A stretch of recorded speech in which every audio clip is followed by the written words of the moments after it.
उल्हासनगरात गरब्यात गोळीबार करणारा सराईत गुंड सोहम पवार व वडील अनिल पवार अखेर पोलिसांच्या ताब्यात। उल्हासनगरातील कॅम्प क्रमांक 2 मधील बंजारा विकास परिषदेच्या गरब्यात झालेल्या गोळीबार प्रकरणात अखेर पोलिसांना यश मिळाले आहे।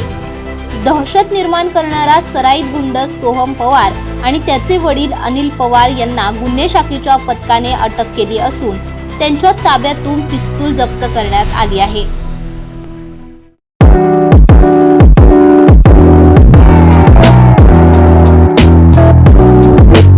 नमस्कार।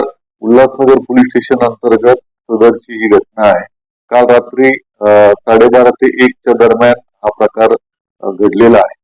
यातील जो आरोपी आहे यांनी गरबा यासाठी आपण कुणाची परमिशन घेतली त्यावरून त्याचे आणि फिर्यादीचे वादविवाद होऊन हवेमध्ये त्यांनी एक राऊंड फायर केलेला आहे। यामध्ये आपण गुन्हा दाखल केलेला आहे। त्यात त्याचे वडील पण त्याच्या सोबत तिथे भांडणाला होते।